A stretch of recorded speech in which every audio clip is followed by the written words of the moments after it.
Gracias por asistir. Thanks everyone for attending este webinar de hoy que te trae los Spanish Speaking Acousticians in the Americas, que es un capítulo regional de la ASA. Hoy tenemos una presentación que será presentada en inglés y vamos a tener esta pequeña introducción en español y después empezaremos con el inglés. For my English speakers, we have an introduction in Spanish, and then we'll be getting the presentation in English. There is an option at the bottom of your screen to choose interpretation. You can switch to the English channel and you should be able to hear this introduction in English. Bueno, esta presentación será acústica forense de salas de conciertos, identificación y resolución de eco problemático por mis colegas David Conant y Henry Ashburn. Esta es la junta directiva actual y como dividimos los roles, cada uno tiene como ciertas cosas que trae al capítulo y que hace para traerte estos eventos. Y este jueves vamos a tener una asamblea general donde haremos elecciones, así que postúlense para pues estar, y esta es la junta directiva propuesta en la cual vamos a eleccionar. Y estas son nuestras redes. Puedes ingresar a todas estas redes, estos links por este QR o este link de abajo para que todo esté ahí resumido. Y quiero hacerte saber que ya estamos en Discord, así que podemos tener una conversación más activa con ustedes y escuchar de ustedes y sus ideas. Y bueno, un recordatorio de la competencia Royster tiene una fecha límite del 27 de junio, que ya es un poquito más de un mes, así que espero que tengamos buenos posters para pues revisar y ya espero que tengamos una buena colaboración con ustedes y es una buena oportunidad para los estudiantes interesados. Tenemos unos próximos eventos, como ya dije, este jueves a las 3 p.m. Bogotá. Vamos a tener asamblea general donde haremos elecciones, una revisión del año pasado y del reporte del año y todo eso. El 31 de mayo vamos a tener Mercado y Acústica en México por Alejandro Ramos y Jessica Zamudio. Y 23 de junio, 3 p.m. Bogotá, la historia de superficies de fusión acústica por Peter De Antonio. Y luego 7 de julio, cavitación ultrasónica para el café. Si tienes alguna idea para futuros eventos, te queremos escuchar, así que escríbenos o conéctate con nosotros por las redes o donde sea y podemos colaborar contigo. Bueno, ya como ya dije, este webinar será presentado en inglés, así que en la parte de abajo de su pantalla van a ver una opción para dar interpretación. Puedes apagar el audio, pero recomiendo que no lo hagas esta vez porque hay unos audios que los presentadores quieren que escuchen. Así que sí, por favor, mantén la opción de tener el audio original y recomiendo también que escuchen con auriculares, audífonos, lo que tengas ahí al lado. Y ahora voy a empezar a presentar los presentadores. Voy a pasar al inglés. Okay, everyone. I'll give you a second to switch your audio if you were listening to translated audio there during the introduction. And I just wanted to take this moment to introduce my colleagues and friends, David and Henry. I work with both of these guys. I've known Henry since college, and they're a great team to work with, and I'm honored to have them here today for this webinar. Today we have the presentation, Concert Hall Forensics, Identifying and Resolving a Problematic Echo. So first we have David Conant. Mr. Conant is a generalist in architectural acoustics, directing acoustical design for projects in performing arts, higher education, and other institutions. He holds an undergraduate degree in both physics and architecture, as well as advanced degrees in geophysics and architecture. He began his acoustics career as a senior consultant for 10 years with Bolt, Beranek, and Newman's Los Angeles office in 1977. 10 years later, he co-founded McKay Conant Hoover and has directed well over 1,000 projects with a focus over the past 2 decades on performing arts projects. His broad educational background contributes an especially unique perspective and mix of science and architectural design to his projects. His notable projects include the Mesa Arts Center in Arizona, the Stevens Center for the Performing Arts in Pocatello, Idaho, the Guggenheim Museum and Auditorium in Bilbao, Spain, UCLA's Geffen Playhouse renovation, the Music Recital Hall at Mahidol University in Thailand. Sorry, I probably butchered that name, but I did my best. And the renovation of the Phoenix Symphony Hall and the Granada Theater in Santa Barbara, California, and the Soroya Nazarian Center for the Performing Arts at Cal State Northridge. And following that, we have Henry Ashburn. Mr. Ashburn joined McKay Conant Hoover in 2018 upon completing his Bachelor of Science in Audio Production and Technology with focuses in acoustics and mathematics from Michigan Technological University. He applies his expertise to the core acoustics fundamentals, sound isolation, room acoustics, and MEP noise control. He performs various field measurements and data analysis, such as for sound isolation, verification and conformance, vibration monitoring, and noise control of building systems and machinery. Mr. Ashburn is a member of the Acoustical Society of America and the National Council of Acoustical Consultants. His prior theater experience and continued international work as a playback and backline technician in the live music industry elevates company work on the music, entertainment, and performing arts venue projects. I hope that is a good overview for all of you who may not know these excellent individuals, and I will pass the torch on to them and let them get on with their presentations. So thank you guys for joining us, and thanks for contributing this presentation, and take it away. Thank you very much, Zach. And I don't know who those individuals are that you just introduced, but they sound like they have pretty good credentials, all kidding aside. So what we have is a project that is local to our Los Angeles office, and it is at the Cal State Northridge campus, about half an hour or so to the east of our offices.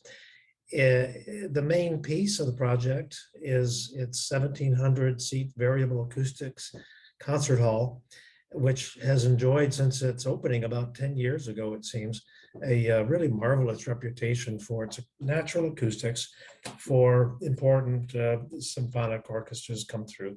But it also serves a good many more types of performances, to include pop music, various sorts, plays, many things happen at this venue. And I will say I'm having a hard time. I can't seem to move on to the next slide. And there it is. Thank you very much. And oh, okay, we got it going now. Thank you much. So there it is. The architects are out of Minneapolis. They are HGA. They have offices around the country. And we work closely with them on acoustics and AV matters. And you're going to hear a bit about that. And this is what the hall looks like on the inside. This is from one of the two levels of balconies that it has. You can see it's rather articulated along the side walls and at the ceiling reflecting panels. As I say, it enjoys a really fine reputation for unamplified music and for certainly amplified music as well, but with an exception, and that's the topic of today's conversation. This is, there's a view to the back of the hall. And again, I want to point out the sidewall surfaces, the low right on up to the high surfaces along side walls. And then you also see the upper balcony. And other characteristics of the hall that are salient to this conversation are shown here in the upper left in a building section and in the plan below it. And the point of this slide is to talk a little bit about the variable acoustics that we designed for the project in order that it would be successful for both unamplified music and for amplified events, to include lectures, even some cinema. And you'll see that at the top of just under the side of the roof, there are heavy-duty draperies that come along in several tracks, 1 through 6. There are also draperies along each of the upper 2 sides. So all that is the red. And the purple along the side walls that you see are these devices known as acoustics.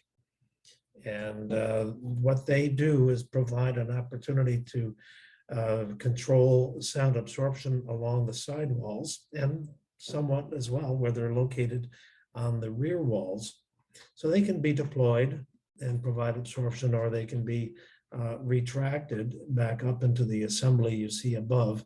And they all that happens invisibly, unless you know exactly where to look and you're close to the audience. The architects wanted to be sure that the room did not change its appearance materially, depending on how we or how they determined, the operators determined they wanted to have the acoustics set, either fairly absorptive or just the opposite.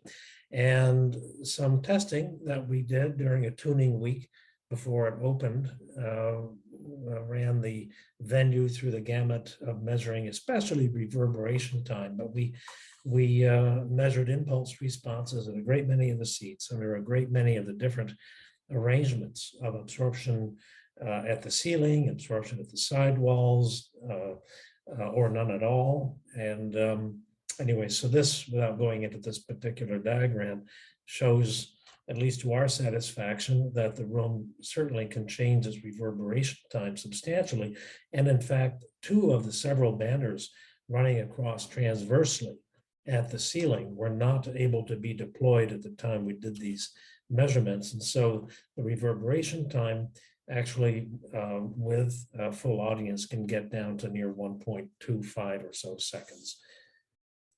Next is the problem. So everybody enjoyed the hall, sounds great, until female pop music vocalists were part of the program, in which case we were getting complaints, management was getting complaints that they could not understand the lyrics of the female singers when their voices were produced from the loudspeakers that were perfectly fine for pretty much everything else and for the rest of the audience.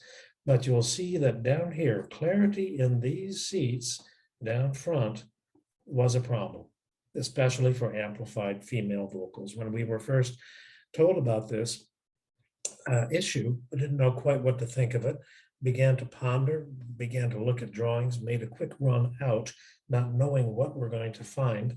but without having a lot of instrumentation.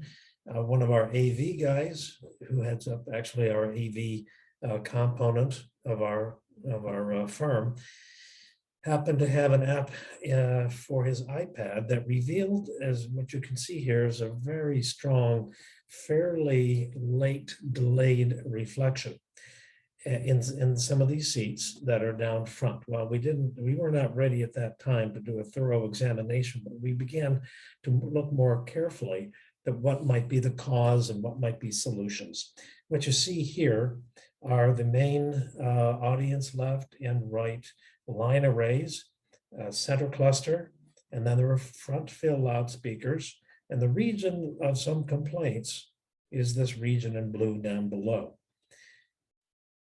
So beginning then to juxtapose some of these three-dimensional arrangements with how sound might be coming off those line arrays and perhaps off the direct unamplified sound in some examinations right off, let's say, percussive instruments on stage, we began to look to see how the sound might be making its way back either to the stage and or down to the audience where there were complaints. So we then went through this examination. As you can see, it did not yield all that I was hoping it would yield, but it suggested a few things for further study when the time would come. And the time actually didn't come for, I think, at least a year and a half or so afterwards. So the red lines, as you can see, show in this upper example, one of a box in the line array at the very top was throwing sound, which it certainly would be throwing sound at the balcony. It would come back up, back towards the proscenium, and then from there back down to the stage.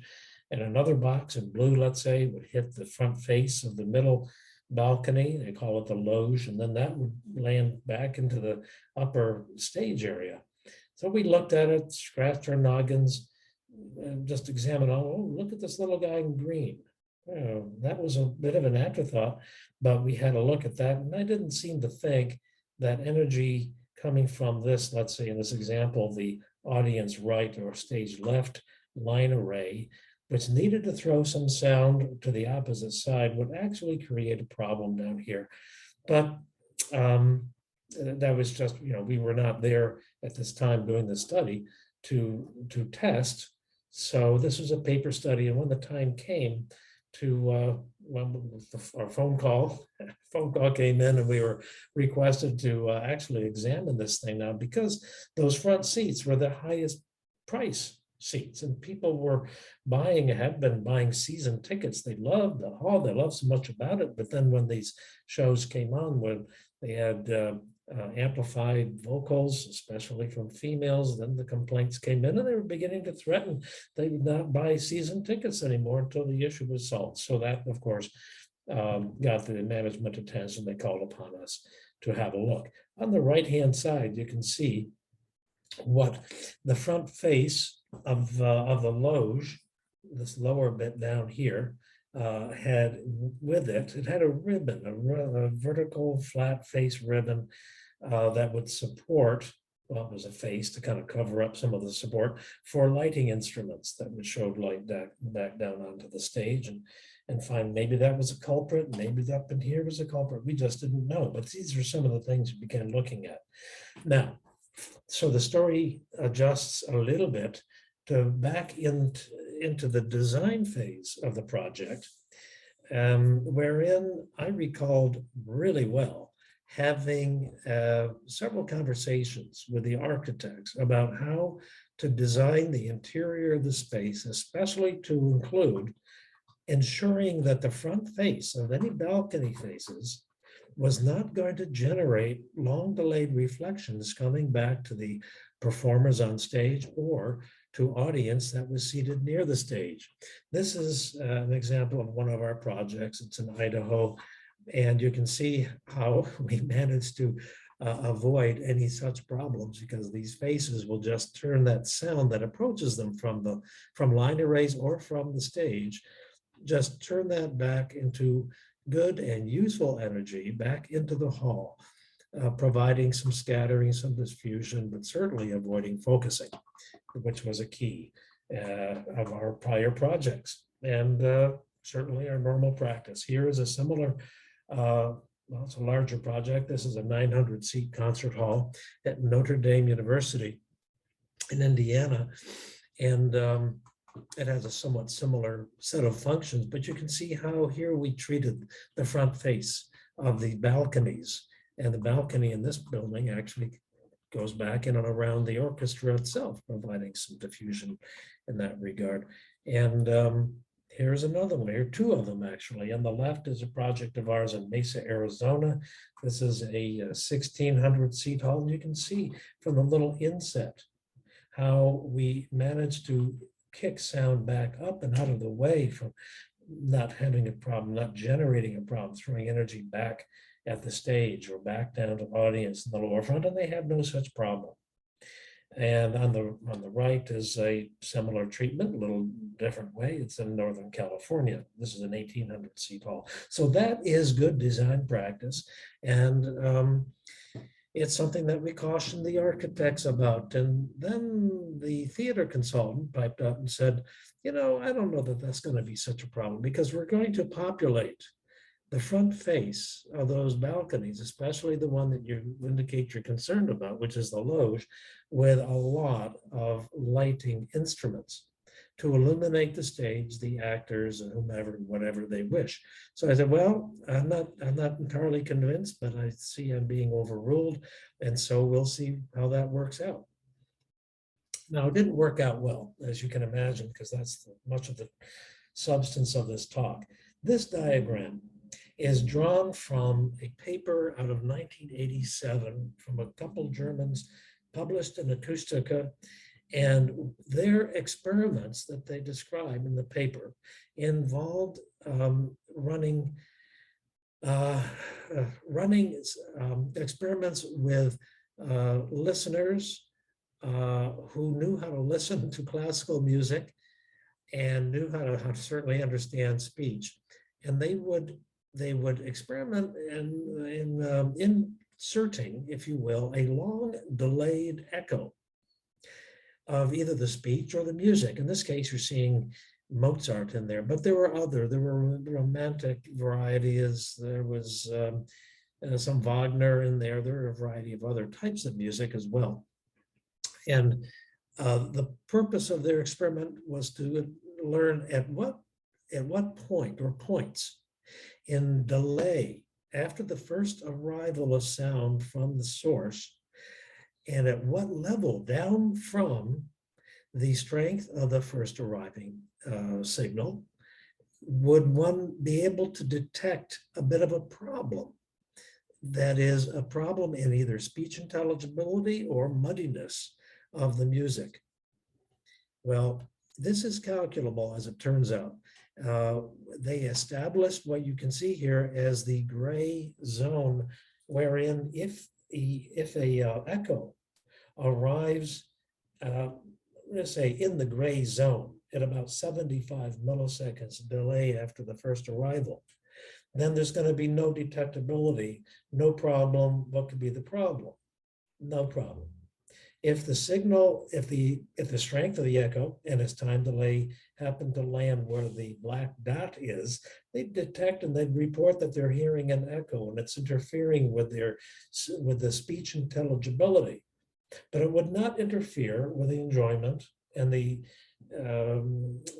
appreciation of all the fine articulation that goes on in a typical Mozart passage. And the Mozart passage that they used was the fourth movement, Jupiter Symphony, as an example. So as I say, this problem can be calculated if it's going to be a problem or not going to be a problem through some of the diagram you can see in the upper right. The factors that go into whether there will be a problem or not relate to the distances, as you can see, between the source and the receiver, the total length of a delayed coming back to the receiver from a reflector of some sort, and then the characteristics of the reflector, whether the reflector maybe is mostly absorptive or highly absorptive, or if it's got curvature to it, and its size, the dimensions, and as a function of frequency, all these things are calculable. Not going to get into all of that here, but you can see that indeed it is calculable. And to the extent that anyone wants to go through these calculations for seat after seat after seat in a house and position for a source, knock themselves out. They can do it. You can do it. It's not what we do very often, but it is a test. We do run these test cases from time to time when we see and predict there could be a problem. Again, if the reflector is populated with a large number of diffusing elements, let's say, as was argued during the design process for this hall, that the lighting instruments would scatter the sound, then there would not be a problem. So we have goals. The goal that was set out for us by the ownership, the people who manage the facility, was mitigate the problematic reflections that are causing the echo concerns and or the whatever it is that's causing problematic speech intelligibility or lyric intelligibility, but be sure that you don't change the reverberant characteristic or the visual appearance of the hall. They knew that their audience loved the look of the hall. They loved everything about it except for this one problem. So how do we do that? We got into forensics. I'm going to describe this just a little bit, but then I'm going to pass the baton over to Henry. We determined, as you can imagine, that likely the front face of some of those balcony faces were contributing to the problem. And in the course of doing an experiment, fortunately, this was no longer a theoretical paper study. We actually had the space to work within. We would think to apply some absorptive treatment along surfaces that we thought might be problematic in generating that long delayed reflection or reflections, and then move that surface material from here to there to the other place and see what it's doing for us in order to hone in on those specific regions that would be needing some help. In order then to continue to ensure that we've got a real experiment here, besides just putting up some absorptive material, prior work that we had done with these kinds of issues in other halls, not of our design, involved then exciting the hall with repetitive audio clicks. And you'll hear some examples of those a little bit from now. So listen very critically in many different seats and see what is that telling you. Can you detect where that echo is coming from, or where is the speech intelligibility or the clarity of the clicks a problem? And then in the course, we record and measure the responses at microphones due to those impulsive clicks and compare those against that echo criterion, the detection criterion that I just mentioned. Now I'm going to turn it over to Henry. You want to proceed, please? Thank you, Dave.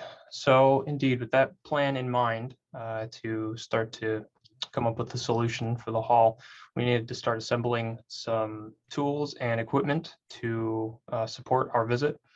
And that started with these source audio files.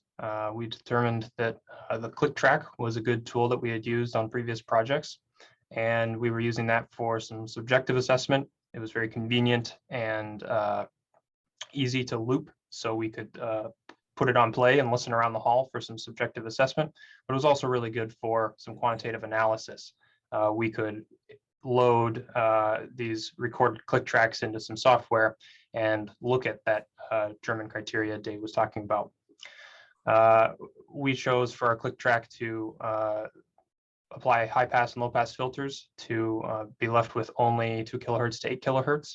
And that was in part due to some of the equipment we were using, and also the fact that the main issue was with female vocal intelligibility. And so we were trying to skew this example audio source towards a higher frequency range. And depending on a reverberation time of a hall, you might choose to loop this click track anywhere from 1 to 3 seconds. depending on how long that decay in your hall is. So in our examples, we looped it to between 1 and 2 seconds for repetitive listening. And we also used some anechoic speech samples that we're familiar with, and maybe some of you are familiar with. They're used in some modeling softwares, and we decided to play them along with the click track out of the house PA system and listen around in many different seats, as Dave mentioned, for some subjective assessment of how clear and intelligible that vocal was. So I'm going to pause here for a second and play some of these clips so you can get a sense of what we were listening to in the hall during our site visits.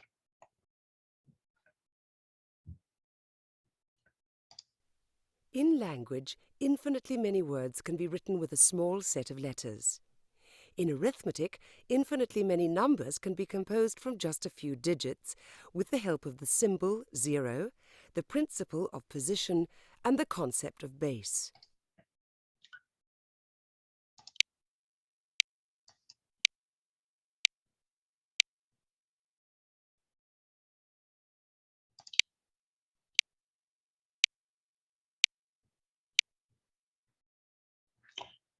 And hopefully you could hear those and that you could tell that they were very dry recordings. And so by playing those out of the house PA system, we were able to listen not to any room recorded in the audio sample, but rather listen to the room that we were in and the response that we were getting from all of the reflections.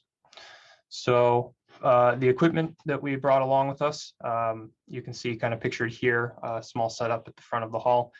I'm looking through in that picture a parabolic microphone with some isolation headphones. I'll explain that in a moment. Right to the left of that, you'll see the reference microphone, and that's an Earthworks omnidirectional microphone on a stand intended to capture at about ear level what somebody in the audience might be experiencing. And we plugged everything into and out of an interface, an audio interface with a laptop and a digital audio workstation, so that we could record and manipulate all of these audio files and keep them organized. And we also developed a semi-custom application so that we could quickly look at all of this on site while we were there in the room, and also quickly compare to the criteria that Dave was talking about. So diving into the parabolic microphone, you can see this graphic in the bottom of the slide here shows sort of how it's used. It essentially is made up of a parabolic curved surface that is redirecting sound energy coming at it from the front, or from the right side here, and collecting it into the microphone diaphragm, which is located in the center of the reflector. And by cutting a hole in the parabolic reflector, you can easily look through that hole and aim the apparatus at some points of interest in the hall, maybe those problematic surfaces that we're trying to discover and learn more about. And this device is really good and optimal for tuning out some of the excess reverberation and extraneous noise in the hall that's coming about because of audio. So it kind of tunes out what you don't want to hear and lets you focus in on the reflections coming back from particular surfaces. And so by lining up with the crosshairs, you can see on the right here, we can essentially aim at wherever we wanted and listen back. So this is the rig that we assembled here. You may have seen this featured in a recent NCAC article that was written by Dave Conant, and we also presented at ASA a couple of years ago about the same parabolic assembly. But our rig consists of a simple wire metal basket with the metal parabolic reflector affixed to the backside. There's a center hole that you can see here in the rear so that you can aim the device. We mounted a 1/2-inch omnidirectional microphone in the plane of the outer circumference of the dish. There's sighting crosshairs on the basket so that everything stays in a line. And for this particular rendition, we ran the microphone into the B&K 2270, and we're able to plug headphones into the bottom end so we could quickly listen. And it was very mobile. You could just walk around with it if you wished, and you could point at different surfaces and listen back for some very repetitive and real-time listening. So to capture all of our audio from this forensic visit, it was a little bit beyond the capabilities of our typical handheld meter-based tools such as the 2270. So we decided to bring along a laptop with a digital audio workstation, and I'm very familiar with Logic. So built a Logic session with the audio samples that I played for you earlier. We were able to assign those audio samples to outputs for the PA, so we could play them out of the house left or the house right, or both, or the front fills, center cluster, whatever we were looking to listen to. We were able to loop all of the audio samples easily, and we could record multiple inputs. So we were able to record the reference microphone and also the parabolic if we wished. And another benefit of using a very flexible application like this is that you can quickly trim out sections of your recorded audio so that you could then put it into some sort of analysis software to look at the time and energy deltas. So onto that criteria comparison and using those recorded audio files, we were looking to compare different conditions of the hall. As Dave mentioned, we would temporarily place absorption over particular surfaces of interest and record clicks with and without those temporary panels. So we were hoping to be able to quickly compare different conditions at different seats and look at that time and relative energy offset. And hopefully have this in a nice, easy to use interface. So on the right side here, you can see a VSLM application created by Ralph Muleson. Maybe you're familiar with it.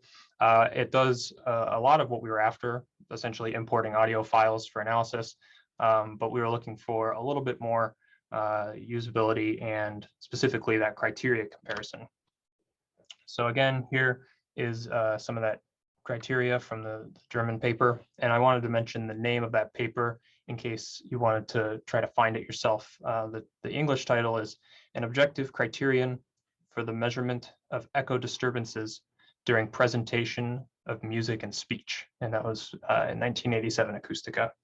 And you can see here on the left some more of those music curves that Dave was mentioning, the Wagner, Haydn, Mozart, and down the most stringent criteria for echo detectability being speech. So in our case, we were looking at female pop vocal, which is arguably a little bit between the pure speech and the music curves. So we struck what we considered a typical average that we felt was appropriate for the hall. And you can see that shown in red here on the right side. So that's the adjusted detectability curve that we decided to use moving forward with our project. And so all of that folded into this application here that I wrote in MATLAB. You can see it's similar to the VSLM in that you can import audio files and it will then plot a visual representation of that audio file. So I have a quick video here that I recorded of me importing two different audio files on top of each other and looking at a time delay. So play this video. Importing the first audio file and importing the second one on top of it. And I then created a simple tool to then select a point of interest. And the point of interest in this particular case was this second arrival, or the second reflection coming in here in orange. And the application will auto-calculate the millisecond delta difference between your initial arrival that it auto detected here and the second arrival here. So by having this on hand on site, it was very easy to look at different hall characteristics. So after all the gear was prepped, we needed to show back up at the hall and start using all of this to try to find those problem surfaces. So as Dave mentioned, we would temporarily place absorption on what we thought were the problematic surfaces based on the ray tracing that was done as a paper study. And so again, we have this loge facing here with the ribbon standing in front of it. And based on the ray tracing, we thought these would be problematic. So we took some polyester 4-foot by 10-foot panels and had the union hands, the union crew, temporarily suspend them, as shown here in green, in front of these flat surfaces, and that would ideally shield them from the sound energy coming out of the house PA during our measurements.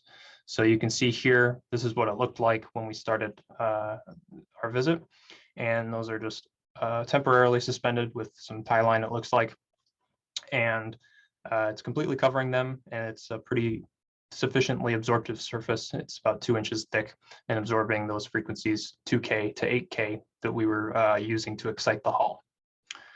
So by lots of audio files coming out of the PA, we were listening around the hall with the parabolic microphone apparatus here, and also measuring with the reference microphone very nearby. And we ended up with a lot of data. We were changing the sources. So sometimes we were using house left array, house right, a combination of the two, trying to find, maybe the worst condition, or at least a very repeatable condition wherein that long delayed reflection was coming back to those seats near the stage. So this is what an example of that long delayed reflection might look like in the hall. This was recorded in the first couple seats, first couple rows of the orchestra level seating. And you can see here about 82 milliseconds after the initial arrival, we have this peak of energy that's poking out above our average curve, our average criteria curve, which is shown here in the shaded red. And this is very clearly marked without the polysorb temporary panel. And that polysorb is the polyester sheet that was temporarily slung over that surface. So that was good, but we did some critical listening, and we determined that in these front rows, this surface over here was actually almost more of an issue for a larger number of seats. And the specific path of sound travel was shown here. It was sound coming out of the array on one side of the hall, traveling all the way across, reflecting off of this concave surface, and then back over to the same side of the hall where the PA was. And so because of the path length difference here of the direct arrival from the PA to the listener, and this much longer round trip path of audio for that second delayed reflection, it was causing the echo that was being reported by these concert goers. And so with these temporary panels on hand, we were able to temporarily affix them to those new regions of interest, and we were able to take some more measurements of the effect of installing them. So here you can see that blue curve again is the same as I just showed you a moment ago without the panels, and by temporarily placing them up there, the orange curve is the condition with the polysorb panels. And so you can see a pretty clear improvement here of that reflection 82 milliseconds later.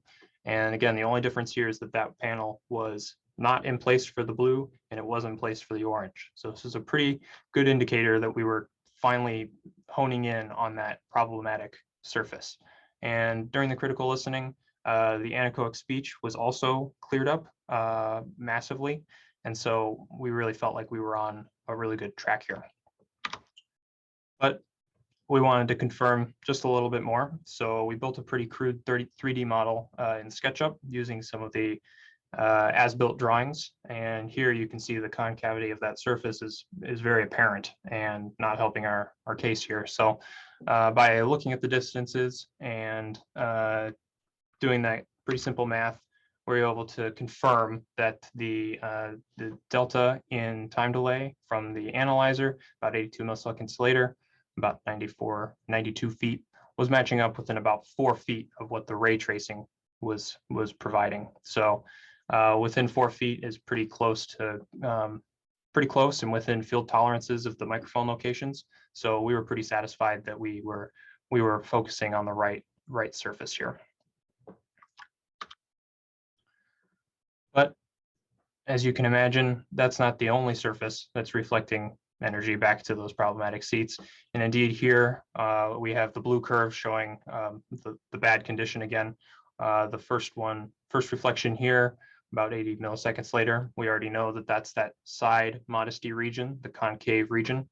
But we're also getting some pretty significant energy about 30 milliseconds after that, of almost equal energy.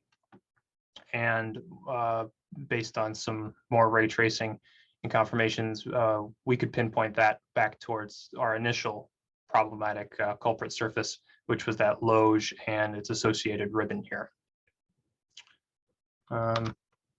So the results of that visit, our ears ultimately, through some critical listening, directed us towards those issues, those concave regions at the modesty region on those sidewalls.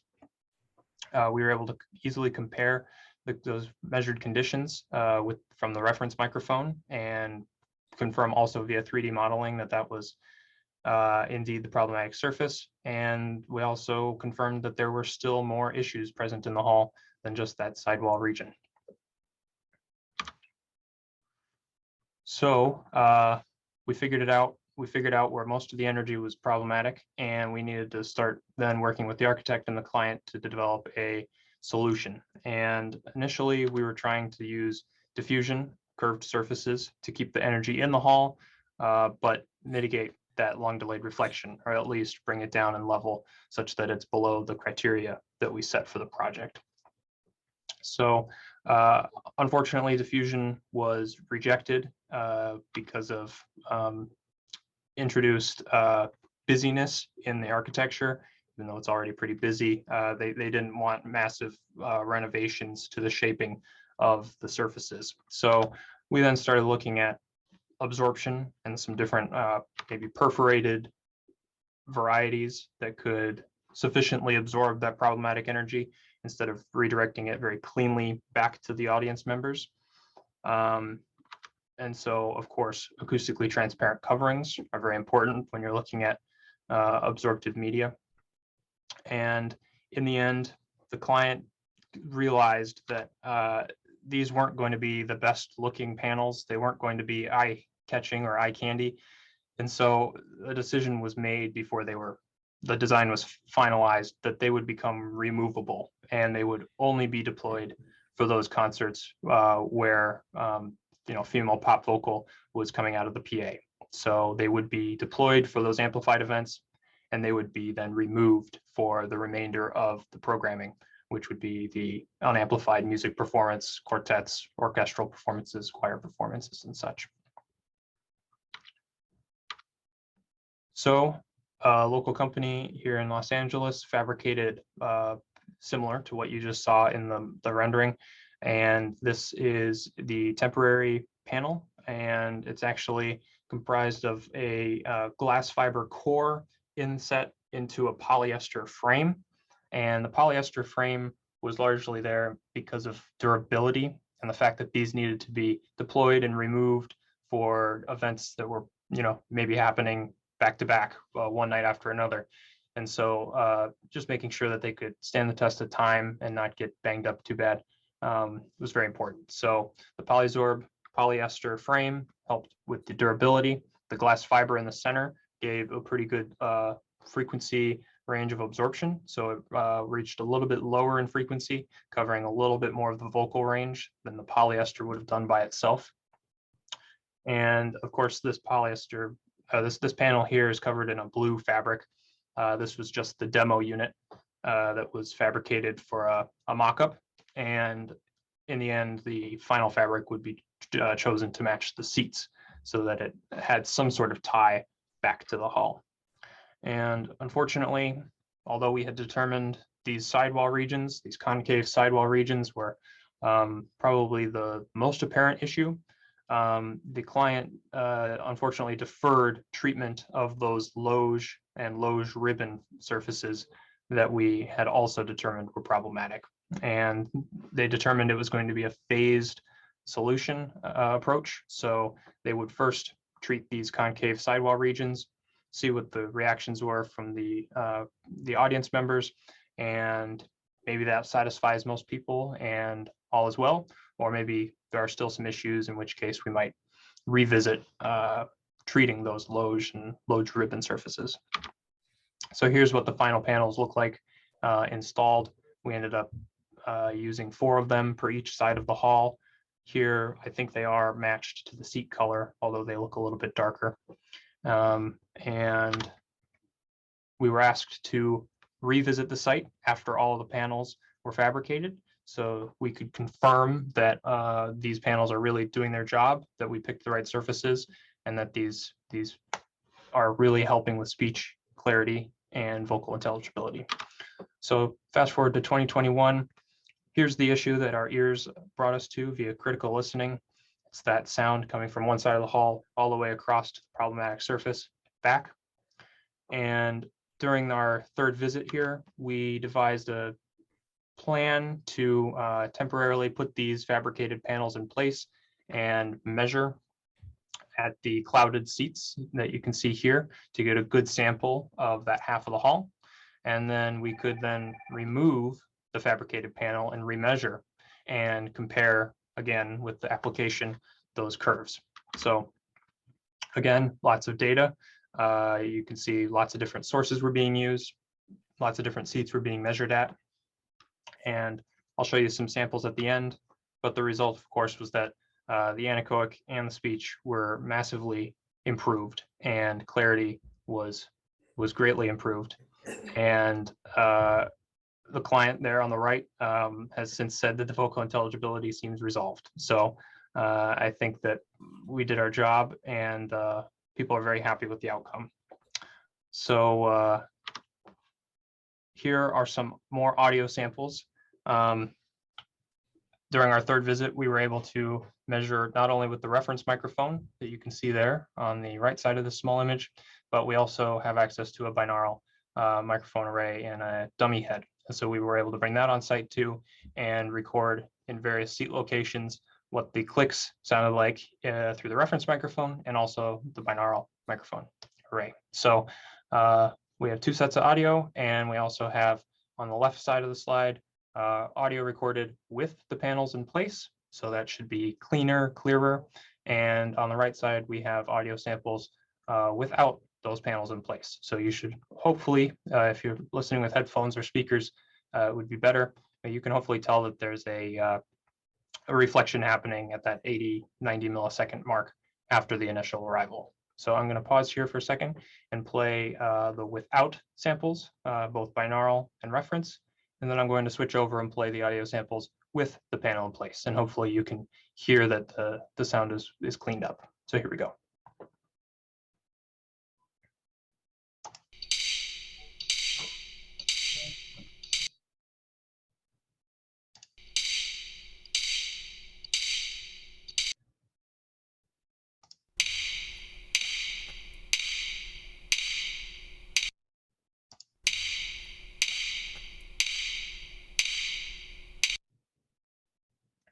And now to the condition with the panels in place.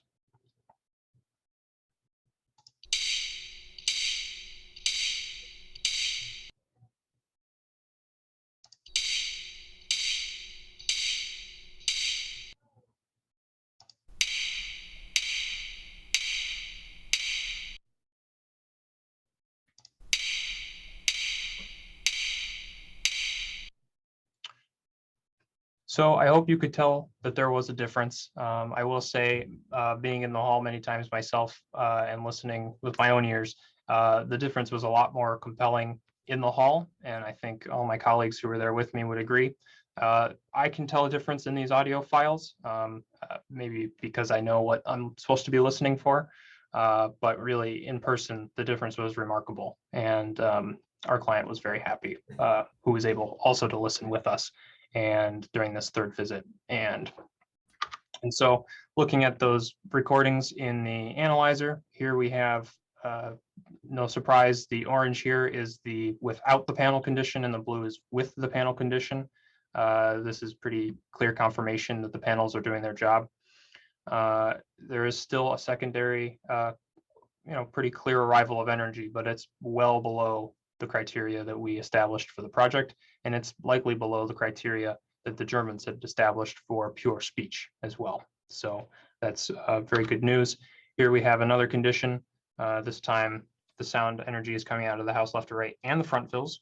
And even then, with more direct arrival energy in those front few rows, with the addition of the front fills, we're still getting a very significant improvement over the without panel condition here.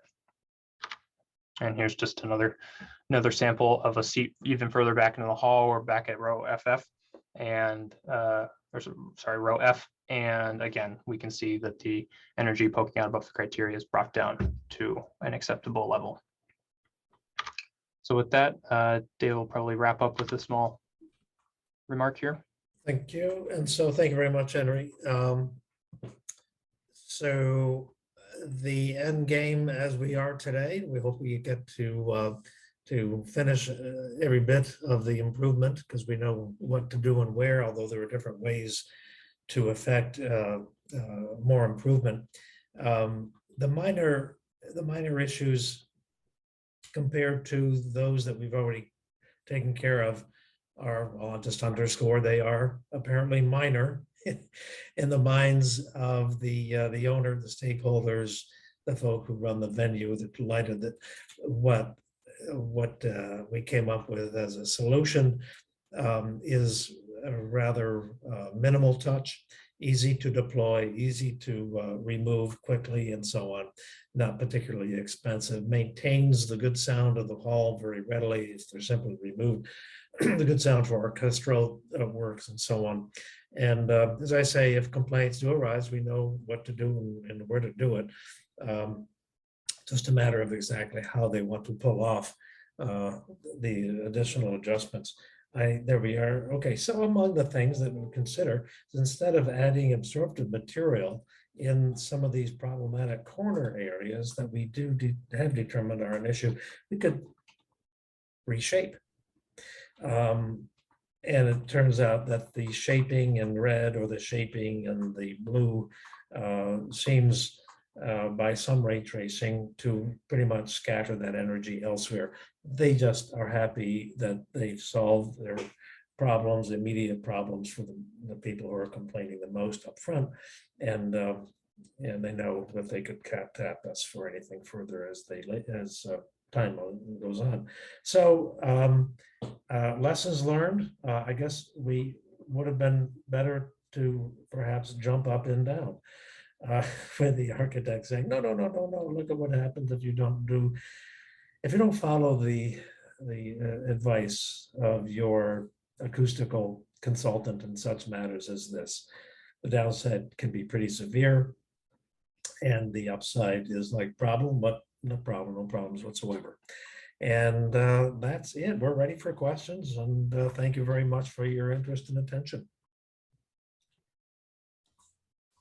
Awesome. Thank you, guys. That was an excellent presentation. I want to open it up to our audience if there are any questions. And I see we do have one in the Q&A from Fernando.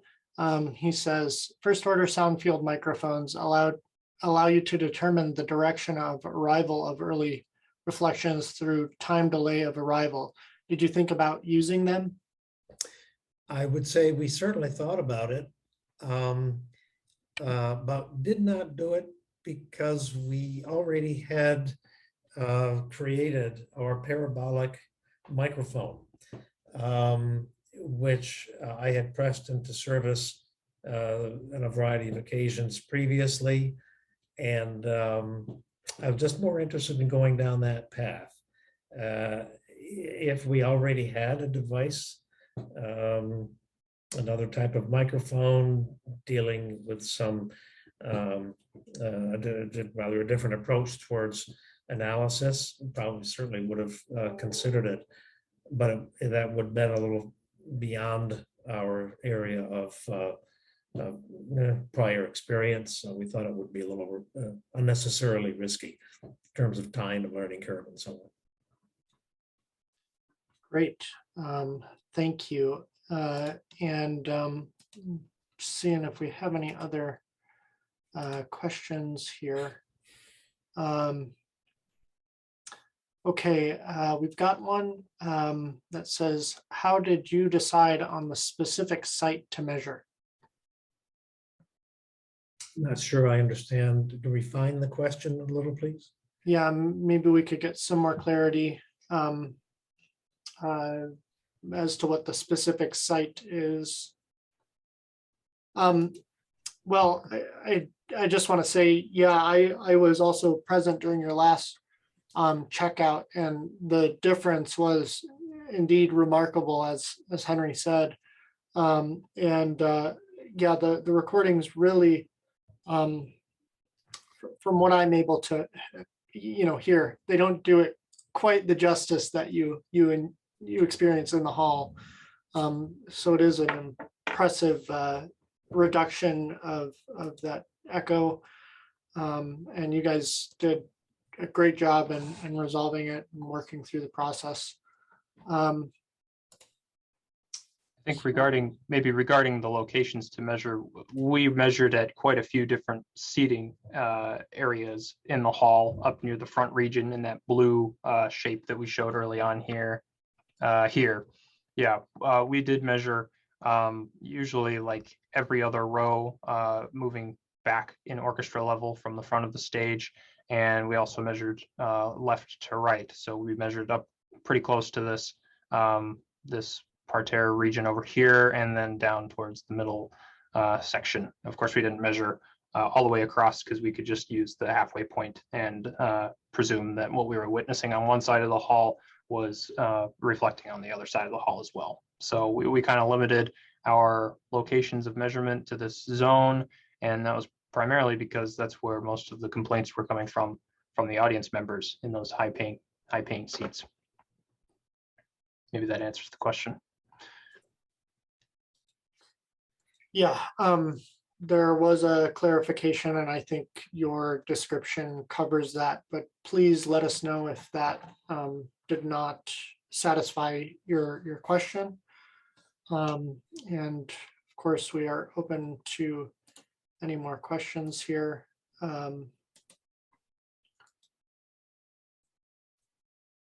So maybe a question for Dave. During the design of the hall, in light of this problem that was revealed, years later, I'm wondering, is there something you would have done differently in nudging them during design to kind of avoid things like concave surfaces or flat balcony faces? Yeah.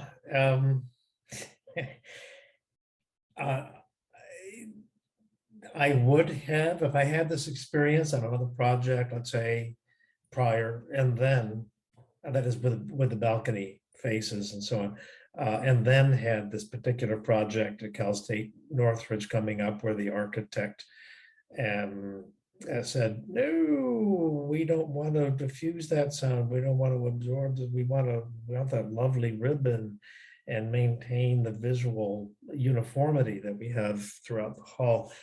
And we did visit with the architect this venue on the left. So they had seen that. And we promoted, and I promoted that this is the sort of thing that really ought to be considered. And they just were so focused, as it were, on their vision of the hall and the face of the balconies and the ribbons, that they, of course, wanted to believe very readily that the lighting instruments that were going to be populated would not be, would get rid of the problem. Well, I think if they had known of such a problem before and how much energy would have to go into resolving it, I believe they would have listened and found another way. Exactly what way, I don't know, but I think there would be a variety of ways to keep that problem from having happened. Now, that said, we did take a tour, not only in that hall in the previous slide on the left side in Arizona, but we also toured through a local hall that we had designed in Thousand Oaks. It was an 1,800 seat hall. And I pointed out at that time that we had urged that the architect on that project during design, that they ensure that we call them the front cheek walls, a great broad expanse. We don't have an image of that to show you here, but it's the Kavli, Kavli Theater in Thousand Oaks.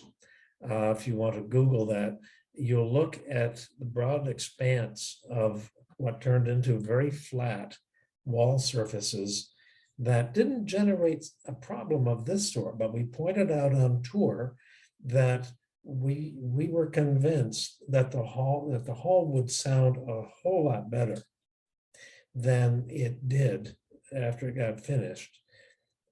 If those broad surfaces had been made convex, what they were is simply flat, and we felt that the hall had an unnecessarily harsh, strident sound in many of the seats that would not have been a problem if that surface had been made curved. And they took note of that. They absolutely remembered that, and they respected that in the design of their hall.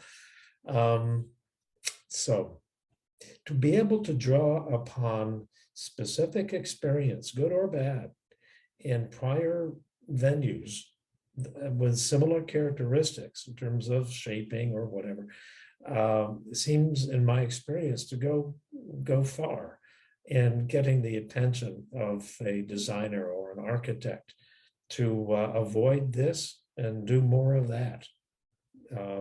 If all you're doing is waving your arms and saying, well, we think that yada yada, nowhere near as effective as being able to point out with some emphasis how important this is or that is based on a prior project.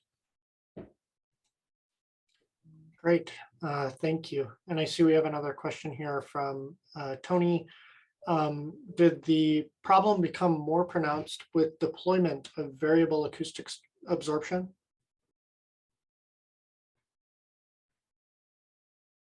Henry, you want to pick that up? He's wondering if the problem became more apparent with the deployment of acoustic absorption. Oh, I'm sorry. Well, I was distracted for a moment there. Well, let me point out that during pop concerts, all of the absorptive material in the hall is supposed to be deployed, and we believe it is always deployed. And it is under those circumstances that the hall with a live concert female vocalist generates the problem, or would generate the problem if the panels that we designed and recommended were not there. Now, as the hall gets increasingly reverberant,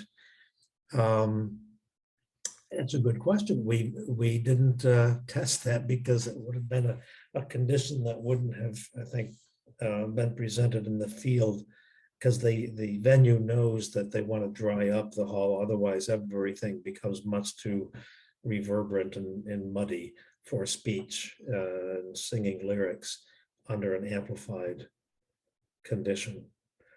Does that answer, Tony?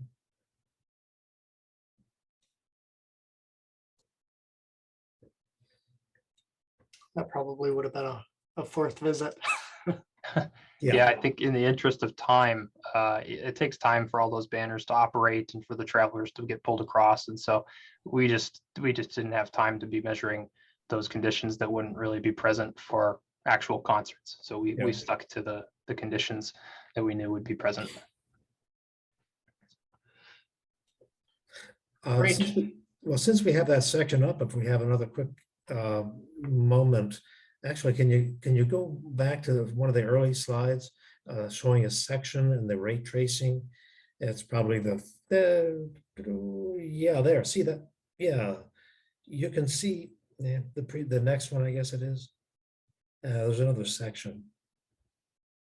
Oh.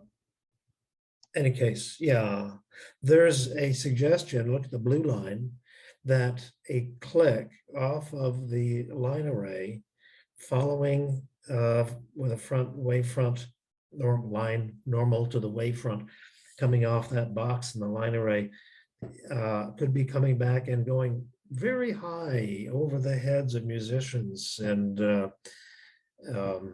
performers, whomever on the stage. But we tried looking for that, holding a microphone on a tall pole while we were running clicks and seeing if we could find it in any evidence in the echograms or even listening. And that never seemed to show up as an issue. So there remained some mysteries. We didn't, it's not like we understand this room to 100%, but yeah, I'm glad that we found what we did and we're able to resolve it as relatively simply as we did. Well, great. I haven't seen any other questions come in.